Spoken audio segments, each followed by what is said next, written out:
നമസ്കാരം. Total football Malayalam എന്ന YouTube ചാനലിലേക്ക് സ്വാഗതം. അപ്പോൾ ഇന്നലെ ഒരുപാട് മത്സരങ്ങളുണ്ടായിരുന്നു.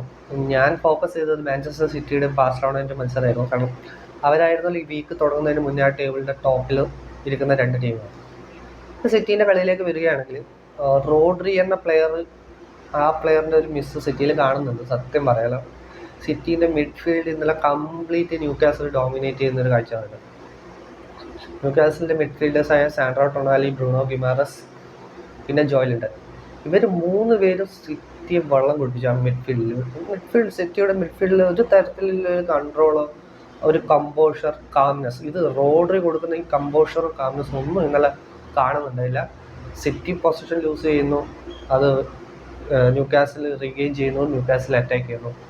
അങ്ങനെയുള്ളൊരു മാച്ചായിരുന്നു ഇന്നലെ കണ്ടത്. നമ്മൾ സ്ഥിരം കണ്ടുകൊണ്ടിരുന്ന ആ ഒരു സിറ്റിയുടെ ഒരു പെർഫോമൻസ് ആയിരുന്നില്ല ഇന്നലെ കണ്ടത്. അത് നമ്മുടെ സ്കോർ ലൈനിലും 1-1 എന്ന സ്കോർ ലൈനിലും അത് കാണുന്നുണ്ട്. ഇന്നലത്തെ മത്സരത്തിലേക്ക് പറയുകയാണെങ്കിൽ റോഡ്രി എന്ന പ്ലെയർ എന്ന് വെച്ചാൽ ഇപ്പോൾ സിറ്റിയുടെ മിഡ്ഫീൽഡിൽ ബോൾ ലൂസ് ചെയ്താൽ, അല്ലെങ്കിൽ ഏതെങ്കിലും ഒരു loose ball centre of the പാർക്കിൽ വന്നാൽ അത് ടാക്കിൾ ചെയ്തിട്ടാണെങ്കിലും ഡ്യുവൽ വിൻ ചെയ്തിട്ടാണെങ്കിലും ഇൻ്റർസെപ്റ്റ് ചെയ്തിട്ടാണെങ്കിലും ഈ റോഡ്രിയാണ് ഈ ബോൾ തിരിച്ച് പിടിച്ചിട്ട് ആ പൊസിഷൻ തിരിച്ച് പിടിച്ചിട്ട് റീഡിസ്ട്രിബ്യൂട്ട് ചെയ്യുന്ന പ്ലെയർ മറ്റുള്ള മാഞ്ചസ്റ്റർ സിറ്റിക്ക്. ഇന്നലെ അത് ഉണ്ടായിരുന്നില്ല. ഇന്നലെ ആ ഒരു ഫിസിക്കൽ പ്രസൻസ്, ജോയലുണ്ടൻ്റെയും ബ്രൂണോ ഗിമാറസിൻ്റെയും സാൻഡ്രോ ടൊണാലിൻ്റെയും ആ ഒരു ഫിസിക്കൽ പ്രസൻസ് ആയിരുന്നു മിഡ്ഫീൽഡിൽ ഡോമിനേറ്റ് ചെയ്തത്. ഇവരുമായിട്ട് തട്ടിച്ച് വെക്കാൻ ഗുണ്ടകൻ്റെ കാര്യം പറഞ്ഞാൽ ഇന്നലെ വളരെ മോശം ഗെയിമായിരുന്നു എൻ്റെ ഒരു അഭിപ്രായത്തിൽ ഗുണ്ടകൻ കളിച്ചത്. ഒരു 2-on-1 ചാൻസ് ഒക്കെ ഉണ്ടായിരുന്നു ഗുണ്ടകന്. അതിൽ ഹാളണ്ടിന് പാസ് കൊടുക്കാമായിരുന്നു, പക്ഷെ ഗുണ്ടകൻ ഗോൾ കീപ്പർ ലൈനിന് ഫ്രണ്ടിലേക്ക് വന്നു എന്ന് കണ്ടിട്ട് ഒരു ഷോട്ട് എടുക്കാനൊക്കെ നോക്കി, പക്ഷെ അത് വളരെ വീക്ക് ഷോട്ടായിരുന്നു. അങ്ങനെയുള്ള ഒരു ചാൻസ് ഒക്കെ ഗുണ്ടകൻ മിസ്സാക്കിയിട്ടുണ്ടായിരുന്നു. അതുപോലെ ഗുണ്ടകൻ ആ ഒരു സിറ്റി മിഡ്ഫീൽഡിൽ ഡോമിനേറ്റ് ചെയ്യുന്ന കാഴ്ച നമ്മൾ കണ്ടില്ല. പകരം ഡോമിനേറ്റ് ചെയ്തത് ഇന്നലെ ബ്രൂണോ ഗിമാറസും സാൻഡ്രോ ടൊണാലിയും ഈ ജോയലുണ്ടാണ് എൻ്റെ ഒരു അഭിപ്രായത്തിൽ ഇന്നലത്തെ മാൻ ഓഫ് ദ മാച്ച്. സിറ്റിയുടെ മിഡ്ഫീൽഡിൽ ഇന്നലെ ഇറങ്ങിയത് കൊവാസിച്ചും ഗുണ്ടകണും റിക്കോ ലെവിസും ഒക്കെ ആയിരുന്നു. പിന്നെ എടുത്തു പറയേണ്ട ഒരു കാര്യം, ഇന്നലെ കെവിൻ ഡിബ്രൂയിനെ കളിച്ചില്ല. കെവിൻ ഡിബ്രൂയിനെ ഇല്ലാത്തതുകൊണ്ട് തന്നെ ആ ഒരു ക്രിയേറ്റിവിറ്റിയുടെ ഒരു മിസ്സിങ്ങും സിറ്റിയുടെ കളിയിൽ നല്ലോണം കാണുന്നുണ്ട്. അതുകൊണ്ട് തന്നെ ഇന്നലെ ഹാളണ്ടിന് അധികം ചാൻസ് ഒന്നും കിട്ടില്ല. ഹാളണ്ട് വളരെ ഫ്രസ്ട്രേറ്റഡ് ആയിരുന്നു, അത് ചാൻസ് വരുന്നില്ല. കിട്ടിയൊരു ഹാഫ് ചാൻസ് എന്നൊന്നും പറയാനില്ല, അങ്ങനെയുള്ളൊരു ചാൻസ് ഒക്കെയാണ് ഹാളണ്ടിന് കിട്ടിയത്. കളി തുടക്കത്തിൽ തന്നെ ആദ്യം തന്നെ ന്യൂകാസിൽ ഫ്രണ്ട് ഫ്രൂട്ടിലായിരുന്നു കളിച്ചോണ്ടിരുന്നത്. റൈറ്റ് സൈഡിലുള്ള ട്രിപ്പിയർ ഓടുന്നു ക്രോസ് വിടുന്നു. അങ്ങനെ ഒരുപാട് പ്രശ്നങ്ങളായിരുന്നു സിറ്റിയുടെ ബോക്സിൽ കളിയുന്ന ഒരു ആദ്യത്തെ 10-15 മിനിറ്റ്. ആദ്യത്തെ ഒരു 10 മിനിറ്റ് നോക്കുകയാണെങ്കിൽ ഗ്വാർഡിയോള നല്ലപോലെ കഷ്ടപ്പെട്ടു ആ ഒരു ട്രിപ്പിയറിൻ്റെ ആ ഒരു മൂവ്മെൻറ്റും ഒക്കെ തടയാൻ. പക്ഷെ പിന്നീട് ഗ്വാർഡിയോള പിന്നെ മെല്ലനെ കളിയിലേക്ക് തിരിച്ചു വന്നു. അങ്ങനെയാണ് ഗോൾ വന്നത്. ഗ്രീലിഷിൻ്റെ ഒരു മൂവിലൂടെയാണ് ഗോൾ വന്നത്, സിറ്റിയുടെ ലെഫ്റ്റ് വിങ്ങിലൂടെ. ഗ്രീലിഷ് ഗാർഡിയോളിന് പാസ് കൊടുക്കുന്നു. ഗാർഡിയോളിൻ്റെ ഒരു കിടിലം ഫസ്റ്റ് ടച്ച്, ഒരു രക്ഷയില്ല. ഡിഫൻഡറിൻ്റെ ഒരു ഫസ്റ്റ് ടച്ച് എന്നൊന്നും പറയാൻ പറ്റില്ല, പക്ഷെ എന്നാലും കിടിലം ഫസ്റ്റ് ടച്ച് ആയിരുന്നു. അതൊന്ന് ജസ്റ്റ് ഒന്ന് കട്ട് ചെയ്തിട്ട് ഗോൾ അടിക്കുന്നു 1-0. പക്ഷേ ഞാൻ പറയാവുന്നത് ഫസ്റ്റ് ഹാഫിൽ നല്ലൊരു കളിച്ച് ന്യൂകാസിലായിരുന്നു, പക്ഷെ ഗോൾ അടിച്ചത് സിറ്റിയാണ്. അങ്ങനെ ഹാഫ് ടൈമിലോ 1-0 സിറ്റി മുന്നിലായിരുന്നു. എന്നാലും ആ ഒരു ഗെയിം മൊത്തത്തിൽ ഡോമിനേറ്റ് ചെയ്തത് ന്യൂകാസിലിൻ്റെ മിഡ്ഫീൽഡായിരുന്നു. സിറ്റിയുടെ മിഡ്ഫീൽഡിൽ ഒന്നും അങ്ങനെ കാര്യമായിട്ട് ചെയ്യാനായില്ല. അതേപോലെ പിന്നെ സെക്കൻഡ് ഹാഫിലേക്ക് വരുമ്പോഴാണ് ആ ഒരു പെനാൽറ്റി ഇൻസിഡൻറ്റ് വരുന്നു. ഇത് നല്ല കിടിലൻ ത്രൂ ബോൾ, ആൻ്റണി ഗോർഡൻ്റെ ഒരു റണ്ണ് സിറ്റി ഡിഫൻസിൻ്റെ കംപ്ലീറ്റ്ലി ആ ഒരു ലൈൻ ബ്രേക്ക് ചെയ്തിട്ടുള്ള റണ്ണായിരുന്നു ആൻ്റണി ഗോർഡൻ നടത്തിയത്. അങ്ങനെ ഒരു റണ്ണ്, പിന്നെ 1-on-1 കീപ്പറായിട്ടുള്ള 1-on-1 വന്നു. ആൻ്റണി ഗോർഡൻ ബോൾ സൈഡിലേക്ക് കൊണ്ടുപോയി എഡേഴ്സൺ ഫൗൾ ചെയ്തു പെനാൽറ്റി. അത് കൂളായിട്ട് ആൻ്റണി ഗോർഡൻ ഗോളാക്കി 1-1. കളി ജയിക്കാൻ ഇനിയും അവസരങ്ങൾ രണ്ട് ടീമുകൾക്കും കിട്ടിയിരുന്നെങ്കിലും ഞാൻ ശരിക്കും ന്യൂകാസിലിൻ്റെ ഇന്നലത്തെ ഒരു അപ്രോച്ചുമായിട്ട് ഇമ്പ്രസ്ഡ് ആയി. അവർ കൃത്യമായി കാൽക്കുലേറ്റ് ചെയ്തിരുന്നു ആ ഒരു ടീമിൽ റോഡ്രി ഇല്ല. അതുകൊണ്ട് ആ ഒരു കെയോട്ടിക് സിറ്റുവേഷൻ, ആ ഒരു ഗ്രൗണ്ടിൽ മൊത്തം ഒരു കെയോട്ടിക് സിറ്റുവേഷൻ ക്രിയേറ്റ് ചെയ്യാൻ ന്യൂകാസിലിന് നല്ലപോലെ സാധിച്ചു എന്ന് തന്നെ പറയാം. അതുകൊണ്ട് ഇന്നലെ 1-1 മാച്ച് ഫിനിഷായി.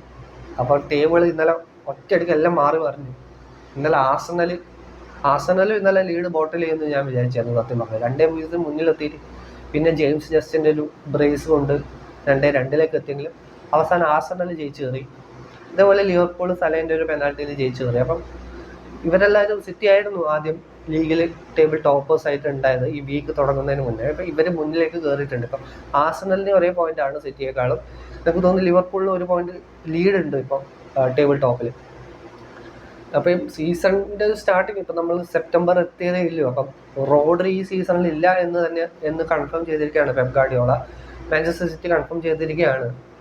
ഇത്രയും ഒരു വളരെ വലിയ സീസണിൽ ഇനി റോഡ്രി ഇല്ലാതെ എങ്ങനെ മാഞ്ചസ്റ്റർ സിറ്റി കോപ്പപ്പ് ചെയ്യുമെന്ന് നമ്മൾ കണ്ടു തന്നെ അറിയണം. കാരണം അത്രക്കൊരു വലിയ മിസ്. ഇന്നലെ കറക്റ്റ് നമുക്ക് മനസ്സിലായി റോഡ്രീൻ്റെ ആ ഒരു പ്രസൻസിൻ്റെ ആ ഒരു ഇമ്പാക്റ്റ് എത്രത്തോളം ഉണ്ടെന്ന് കറക്റ്റ് കളി കാണുന്നവർക്ക് മനസ്സിലാവും.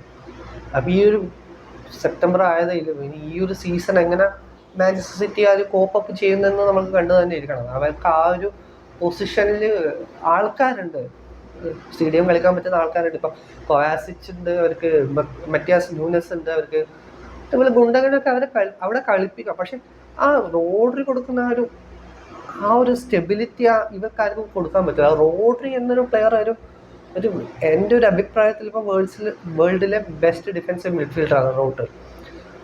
ഇഞ്ചുറി പറ്റി നിർഭാഗ്യം അല്ലാതെ വേറൊന്നും പറയാൻ പറ്റില്ല. അങ്ങനെ ഇഞ്ചുറി പറ്റി ഇപ്പം പുറത്താണ് റോഡ്രി. അപ്പം ആ ഒരു ടൈപ്പ് പ്ലെയറിനെ എങ്ങനെ ഈ മാഞ്ചസ്റ്റർ സിറ്റി റീപ്ലേസ് ചെയ്യുന്നത് നമ്മൾ കണ്ടു തന്നെ അറിയണം. നമുക്കറിയാം പെപ് ഗാർഡിയോളയാണ്, പുള്ളിക്കാരൻ എന്തെങ്കിലും കണ്ടുവെക്കുമായിരിക്കും. പക്ഷെ എന്നാലും റോഡ്രിക്ക് പകരം അവൻ ഇപ്പം ആ ടീമിൽ ആ ഒരു പൊസിഷനിൽ വേറെ ആരുമില്ല. അപ്പോൾ അതായിരുന്നു ഇന്നലെ മാഞ്ചസ്റ്റർ സിറ്റിയുടെ മത്സരം. 1-1 മത്സരം അവസാനിച്ചു. ഇനി ബാഴ്സലോണയുടെ മത്സരത്തിലേക്ക് വരാം. ഓസാസുന 4-2 ബാഴ്സലോണയെ തോൽപ്പിച്ചു. ഞാനിത് എക്സ്പെക്ട് ചെയ്തില്ല, സത്യം പറഞ്ഞാൽ ഞാൻ എക്സ്പെക്ട് ചെയ്യില്ല. ഇന്നലെ മാച്ച് കഴിഞ്ഞ് ഹൻസി ഫ്ലിക്ക് തന്നെ പറഞ്ഞായിരുന്നു അവർക്ക് റൊട്ടേഷൻ ചെയ്യാണ്ട് ഒരു രക്ഷയില്ല. അങ്ങനത്തെ ഒരു അവസ്ഥയാണ്. സത്യം പറഞ്ഞാൽ ഒരുപാട് ഇഞ്ചുറീസ് ഉണ്ട് ബാഴ്സലോണ. അവർക്ക് റൊട്ടേഷൻ ചെയ്തേ പറ്റും. ഇപ്പം ഇനി ഈ ഒരു വരുന്ന മിഡ് വീക്ക് UCL ഫിക്സ്ചർ ഉണ്ട് യങ് ബോയ്സിനെതിരെ. അപ്പോൾ ഫസ്റ്റ് ഗെയിം അവർ മൊണാക്കോനോട് പരാജയപ്പെട്ടു. അപ്പോൾ ഈ സെക്കൻഡ് ഗെയിം അവരെന്തായാലും ജയിച്ചേ പറ്റും. അതുകൊണ്ട് ഒരുപാട് റൊട്ടേഷൻ നടത്തിയായിരുന്നു ബാഴ്സലോണ. ലമിൻ യമാൽ ബെഞ്ചിലായിരുന്നു, റഫീന ബെഞ്ചിലായിരുന്നു, ഫ്രണ്ടിലേക്ക് തോന്നുന്നു പാവ വിക്ടർ, റോബർട്ട് ലെവൻഡോസ്കി ഒക്കെ ആയിരുന്നു സ്റ്റാർട്ട് ചെയ്തത്. അതേപോലെ ഡിഫൻസീവ് മിഡ്ഫീൽഡിൽ അവർക്ക് നല്ലോണം ഇഞ്ചുറി പ്രശ്നമുണ്ട്. ഡിജോങ് ഇല്ല, ഗാവി ഇല്ല, പിന്നെ മാർക്ക് ബെർണാൽ ACL ഇഞ്ചുറി ആയി. അതിന് പറഞ്ഞാൽ എറിക് ഗാർഷിയാണ് ഡിഫൻസീവ് മിഡ്ഫീൽഡ് കളിച്ചത്. സത്യം പറഞ്ഞാൽ എറിക് ഗാർഷി ഒരു നല്ലൊരു ഡിഫൻസീവ് മിഡ്ഫീൽഡ് പ്ലെയർ ആയിട്ട് എൻ്റെ ഒരു അഭിപ്രായത്തിലല്ല. ആ ഒരു പ്ലെയറിനെ വെച്ച് കളിക്കുന്നത് വളരെ ഒരു സൂയിസൈഡൽ അറ്റംപ്റ്റ് എന്ന് വേണമെങ്കിൽ പറയാം. അപ്പോൾ ഇവർക്കും ഇഞ്ചറി പ്രശ്നങ്ങളുണ്ടായിരുന്നു. അപ്പോൾ ഈ പ്ലെയേഴ്സിൻ്റെ എല്ലാം ലലിഗയുടെ ആദ്യത്തെ ഒരു 4-5 മത്സരത്തിൽ UCL ഫിക്സ്ചേഴ്സ് ഇല്ലായിരുന്നു. പക്ഷെ അതുകൊണ്ട് അവർക്ക് അധികം റൊട്ടേറ്റ് ചെയ്യേണ്ടി വന്നിട്ടില്ല ബാഴ്സലോണക്ക്. അതുകൊണ്ട് അവർ നല്ല പോലെ പെർഫോം ചെയ്തായിരുന്നു. ഇന്നലെ ആ ഒരു റൊട്ടേഷൻസ് കാരണം അവർക്ക് റൊട്ടേഷൻസ് ചെയ്യേണ്ടി വന്നു, അല്ലെങ്കിൽ പ്ലേയേഴ്സ് ഫെറ്റീഗ് ആവുമെന്ന് നമുക്കറിയാം. ഇന്നലെ ആ ഒരു റൊട്ടേഷൻസ് നടത്തി, അത് വർക്കൗട്ട് ആയില്ല.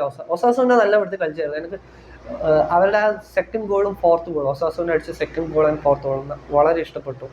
ആ സെക്കൻഡ് ഗോളിലേക്കുള്ള ഒരു പാസ്സൊക്കെ ഒരു രക്ഷയില്ല, സൂപ്പറായിരുന്നു. അതേപോലെ അവരുടെ ഫോർത്ത് ഗോളും അടിപൊളിയായിരുന്നു. അങ്ങനെ 4-1 ഉണ്ടാകുമ്പോൾ ലമിൻ യമാലിൻ്റെ ഒരു കിടിലൻ ഗോൾ വരുന്നത് ഔട്ട്സൈഡ് ബോക്സിൽ നിന്ന്. ലമിൻ യമാൽ ഈ സീസണിൽ ഒരു രക്ഷയില്ല കേട്ടോ. ആ ഒരു എന്താ പറയുക, ആ കഴിഞ്ഞ സീസണിലൊക്കെ ഒരുപാട് ഇമ്പ്രൂവ് ചെയ്തിട്ടുണ്ട് ലമിൻ യമാൽ ഫ്ലിക്കിൻ്റെ അട്ടപ്പിൽ. എനിക്ക് തോന്നുന്നു ഈ സീസണിൽ തന്നെ 5 ഗോളും 5 അസിസ്റ്റൊക്കെ നേടി ലമിൻ യമാൽ. 4-2 അങ്ങനെ ബാഴ്സലോണ തോറ്റു. ഇപ്പോഴും 4 പോയിന്റിൻ്റെ ലീഡുണ്ട്. ഒരു കളി എക്സ്ട്രാ കളിച്ചു. ഇന്ന് Real Madrid Atletico Madrid derby നടക്കുകയാണ്. റയൽ മാഡ്രിഡിന് ആ ബാഴ്സയായിട്ടുള്ള ഒരു പോയിന്റ് ഗ്യാപ്പ് കുറക്കാനുള്ള ഒരു സൂപ്പർ അവസരമാണ് കിട്ടിയിട്ടുള്ളത്.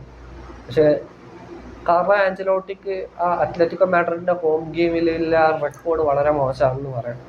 എനിക്ക് തോന്നുന്നു 6 കളി തോറ്റു, 2 കളി ഡ്രോ, 2 കളി ജയം, അങ്ങനെ എന്തോ ഒരു റെക്കോർഡാണ് കാർലോ ആഞ്ചലോട്ടിക്ക്. മൊത്തത്തിൽ പറഞ്ഞാൽ ഒരു നല്ല റെക്കോർഡല്ല സത്യം പറഞ്ഞാലും അത്ലറ്റിക്കോൻ്റെ ഗ്രൗണ്ടിൽ റയൽ മാഡ്രിഡിൽ.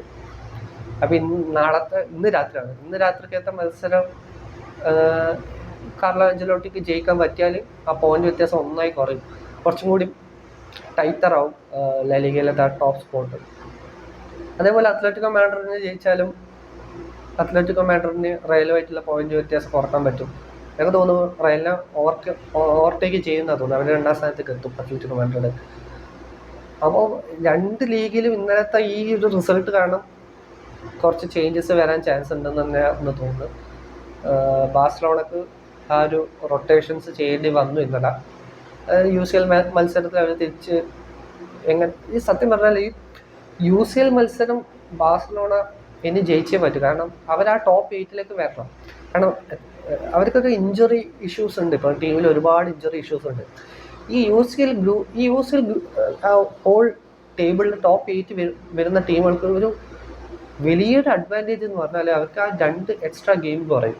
ഇപ്പോൾ 9 മുതൽ 24 വരെ ഫിനിഷ് ചെയ്യുന്ന ടീമുകൾക്ക് പ്ലേ ഓഫ് കളിക്കേണ്ടി വരും. പിന്നെ UCLയുടെ റൗണ്ട് ഓഫ് 16 കളിക്കാൻ. അപ്പോൾ അവർക്ക് 2 എക്സ്ട്രാ മാച്ചസ് വരും. അത് മിഡ് വീക്കിലായിരിക്കും വരിക. ലീഗ് മാച്ചസിന് മിഡ് വീക്കിലായിരിക്കും ഈ മാച്ചസ് വരിക. അപ്പം ഇത്രയും ഒരു ഇഞ്ചുറി പ്രശ്നം ഇപ്പോൾ അനുഭവിക്കുന്ന ബാഴ്സലോണക്ക് ഒരു 2 എക്സ്ട്രാ മാച്ചസ് കൂടി അത് കുറച്ച് താങ്ങാൻ അത് കുറച്ച് പണിയായിരിക്കും. കാരണം ഇന്നലെ തന്നെ ഹൻസി ഫ്ലിക്കിൻ്റെ റൊട്ടേഷൻസ് കാരണം ബാഴ്സലോണക്ക് 3 പോയിന്റ് ഡ്രോപ്പ് ചെയ്യേണ്ടി വന്നു. അപ്പം ഈ ഒരു ടോപ്പ് 8 UCLയിൽ ആ ഒരു ടോപ്പ് 8 ടീംസിന് ആ ഒരു 2 മത്സരങ്ങൾ കുറഞ്ഞു കിട്ടും. അതാണ് എനിക്ക് തോന്നുന്നു ബാഴ്സലോണ എയിം ചെയ്യേണ്ടത്. എന്നാൽ നമ്മൾക്ക് മാക്സിമം ഈ സീസൺ ഒരുപാട് മത്സരങ്ങളുണ്ട്. ഇപ്പം പ്ലേയേഴ്സിന് ഒരുപാട് മത്സരങ്ങളുണ്ട് ഇപ്പോൾ സീസണിലുള്ള ഉണ്ടെന്നീളം കളിക്കാൻ. അപ്പോൾ ഈ 2 മത്സരങ്ങൾ കുറയുക എന്ന് പറഞ്ഞാൽ ഒരു വലിയൊരു അവർക്ക് റെസ്റ്റ് ചെയ്യേണ്ട ഒരു ടൈമും കിട്ടും. പെർഫോമൻസ് ബെറ്റർ ആക്കാനും പറ്റും. അപ്പോൾ ഇന്നലത്തെ ഈ ബാഴ്സലോണയുടെ ആ ഒരു തോൽവി കാരണം റയലിന് ഒന്നുകൂടി അവരുടെ ആ ഒരു പോയിന്റ് ഗ്യാപ്പ് കുറക്കാനൊരു അവസരം കിട്ടിയിട്ടുണ്ട്. നമുക്ക് നോക്കാം ഇന്നത്തെ മാഡ്രിഡ് ഡെർബിയിൽ എന്താ സംഭവിക്കാറ്. അതേപോലെ ഇംഗ്ലീഷ് പ്രീമിയർ ലീഗിലെ മറ്റ് കളികൾ ഇന്നലെ കോൾഡ് പാമറിൻ്റെ 4 ഫസ്റ്റ് ഹാഫ് ഗോൾസ് ആ പ്ലെയർ ഒരു ചീറ്റ് കോഡായിട്ട് മാറുകയാണോ എന്ന് ഒരു സംശയമുണ്ട്. ഇപ്പോൾ കോൾഡ് പാമർ ചെൽസിക്ക് വേണ്ടി 4 ഗോളുകളൊന്ന് ഫസ്റ്റ് ഹാഫിൽ, അതിലൊന്ന് കിടിലം ഫ്രീ കിക്ക്, രക്ഷയില്ലാത്ത ഫ്രീ കിക്ക്. ബ്രൈറ്റൻ്റെ 2 ഗോൾ വന്നത് ചെൽസിയുടെ ഗോൾ കീപ്പറിൻ്റെ മിസ്റ്റേക്ക് എന്ന് തന്നെ പറയാം. ഒന്ന് പുള്ളിക്കാരൻ മുന്നിലേക്ക് വന്നിട്ട് ക്ലിയർ ചെയ്യാൻ പറ്റിയില്ല. രണ്ടാമത് കൊടുത്ത പാസ് ഡയറക്റ്റ് ഗോൾസിൻ്റെ പ്ലെയറിന്, അങ്ങനെ 4-2. എൻസോ മാരസ്കേൻ്റെ അണ്ടറിൽ ചെൽസി ക്ലിയർ ഇമ്പ്രൂവ്മെൻറ്റ് കാണുന്നുണ്ട്. ഇന്നലെയും 4 ഗോൾ കളിച്ചു. എനിക്ക് തോന്നുന്നു അവർ അറ്റാക്കൊക്കെ നല്ല വിധത്തിൽ ക്ലിക്ക് ആവുന്നുണ്ട്. ഇപ്പം ഞാൻ ഡിഫൻസും കൂടി ഒന്ന് സെറ്റ് ആക്കിയാൽ ചെൽസി ഒരു ടോപ്പ് 4 കണ്ടൻറ്റേഴ്സ് ആണ് ഈ ഒരു സീസണിൽ എന്ന് വേണമെങ്കിൽ പറയാം. അതുപോലെ അവർ കുറച്ചും കൂടി ബെറ്റർ ആയാൽ അവർക്ക് വേണമെങ്കിൽ ടൈറ്റിൽ ചാലഞ്ച് ചെയ്യാം. ഇപ്പോൾ സിറ്റിയിൽ ഇപ്പോൾ റോഡ്രി ഇല്ല, അത്രക്കും ഇപ്പോൾ എനിക്ക് തോന്നുന്നു 6 ഗെയിം വീക്സ് കഴിഞ്ഞു. ആ ഒരു പോയിന്റ് വ്യത്യാസം അത്ര കൂടുതലൊന്നുമല്ല. ചെൽസിയും ഉണ്ട്, ആ ഒരു ടോപ്പ് 4 ചെൽസിയും ഉണ്ടെന്നാണ് തോന്നുന്നു. അപ്പോൾ ഇന്നലെ കോൾഡ് പാമർ ഷോ തന്നെയായിരുന്നു. പ്രീമിയർ ലീഗിൽ 4 ഗോളുകൾ നേടി, 4 ഫസ്റ്റ് ഹാഫ് ഗോളുകൾ, ഒരു രക്ഷയില്ലാത്ത കളി. അതേപോലെ എടുത്തു പറയേണ്ട പ്ലേയേഴ്സാണ് നിക്കോളസ് ജാക്സൺ. നമ്മൾ ഒരുപാട് കളിയാക്കുന്നുണ്ടെങ്കിലും നിക്കോളസ് ജാക്സൺ ഇപ്പം എഫക്റ്റീവായി വരുന്ന ഒരു കാഴ്ച നമ്മൾ കാണുന്നുണ്ട്. അതേപോലെ ജേഡൻ സാൻചോ യുണൈറ്റഡിൽ നിന്നും ഈ സീസണിൽ ട്രാൻസ്ഫർ ചെയ്ത് ചെൽസിയിലെത്തി. ജേഡൻ സാൻചോ കിടിലം കളിയാണ് കളിക്കുന്നത് അവിടെ ചെൽസിയിലെത്തിയിട്ട്. പുള്ളിക്കാരനൊന്ന് ഒരു പോയിന്റ് പ്രൂവ് ചെയ്യാനുള്ള ഒരു മെൻറ്റാലിറ്റിയിൽ കളിക്കുന്ന പോലെ എനിക്ക് തോന്നുന്നു. അപ്പോൾ ഇതൊക്കെയായിരുന്നു ഇന്നലത്തെ മത്സരത്തിൽ നിന്ന് നമുക്ക് നോക്കേണ്ടത്. സിറ്റി റോഡ്രിനെ നല്ല വിധത്തിൽ മിസ് ചെയ്യുന്ന ഒരു കാഴ്ച. ആർസനൽ 2 ഗോൾ ലീഡ് ബോട്ടിൽ ചെയ്യുമോ എന്ന് വിചാരിച്ചു. പക്ഷേ അവരവിടുന്ന് ലെസ്റ്ററിനെതിരെ 3 പോയിന്റ് നേടി മുന്നേറുന്ന കാഴ്ച. അതേപോലെ കോൾ പാമറിൻ്റെ ഷോ ചെൽസിക്ക് വേണ്ടിയിട്ട്. ലലീഗയിലത്തെ മേജർ ന്യൂസ് എന്ന് പറയുന്നത് ബാഴ്സലോണ 3 പോയിന്റ് ഡ്രോപ്പ് ചെയ്യുന്നത് തന്നെയാണ്.